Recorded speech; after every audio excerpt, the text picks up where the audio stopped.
Welcome to Silicon Valley Asian Business Talk. Hello, everyone. This is Roger Chen from University of San Francisco Center for Business Studies and Innovation, Asia Pacific. Welcome to join our interview program. We want to thank you for the support. All right. Thank you, Roger. Thank you for inviting me to this session. My background, I grew up in India and came here for my master's in the early 80s in computer science, and then moved to, and that was at Virginia Tech on the East Coast. I then got my first job at Intel. I went to a college in India called BITS Pilani, which is considered to be India's #1 private university for science and engineering. Intel was like the dream company. I was fortunate to get a job there. So about 10 years into Intel journey, you're surrounded by a lot of entrepreneurs here in Silicon Valley. And, I decided to, begin my own journey with a company called Sierra Atlantic. And, that grew to be a fairly substantial size company, about 2,500 employees worldwide over a 17-year period. And, through the course of that, we raised capital from some of the Sandal Road companies, venture funds. So that's kind of my background as a tech entrepreneur. And I've also been spending considerable time in the nonprofit sector starting 2010-11. Both here in the US and also in India. And a good part of my time also goes into working with tech startups, mostly young first-time founders, helping them build their companies, mostly as an early investor, angel investor, but sometimes I get more actively involved with them, serving on the boards and all that. Discussion topic: what helped me to successfully build my first company? So, as you mentioned, you founded and successfully built Sierra Atlantic. Would you please share with us your journey and, more importantly, your lessons of building and growing this company? Sure. Yeah, I'll be happy to. And, one of the things I, often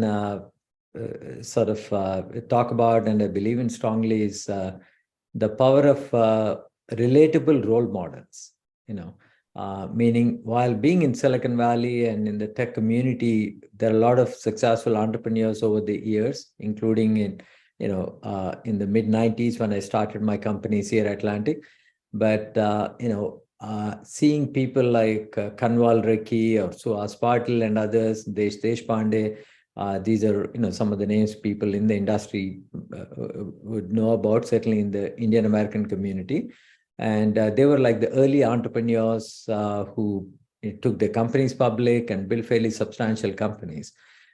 So I would say that gave me a lot of confidence when I saw them, building such enterprises, that if they can do it, hey, perhaps I have a good shot at doing it, right? Just coming from a strong educational background and all of that.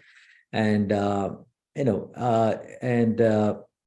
within Sierra Atlantic, in the early years, it was all bootstrapped.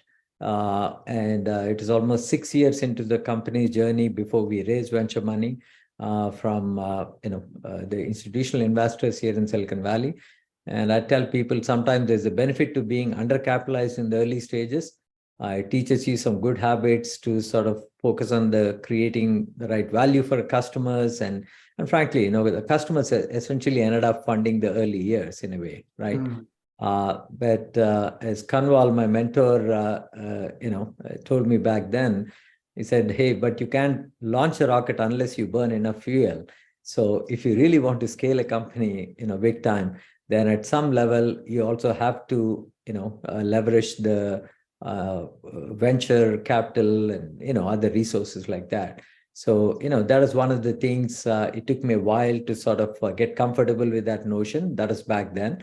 Obviously, now there's a very vibrant startup ecosystem with venture companies and all of that. And so I would say having, a good mentor is very important. And I was fortunate to have a few of them, some of who served on my board and all of that, especially for a first-time entrepreneur. I mean, it's more often than not, they help you anticipate some problems before you get there. And, but at the end of the day, still, you as an entrepreneur have to make the decisions. In fact, I tell a lot of the entrepreneurs that I work with now, part of the challenge is knowing what advice to discard, because I'm on the outside and I can give some pointers, but at the end of the day, it's the founder and his or her leadership team that are going to determine the outcome, more than anybody. So, while I emphasize the importance of mentors, I also wanted to just say, at the end of the day, it does come down to the founder and his ability to sort of gather all these inputs and, make the right decision.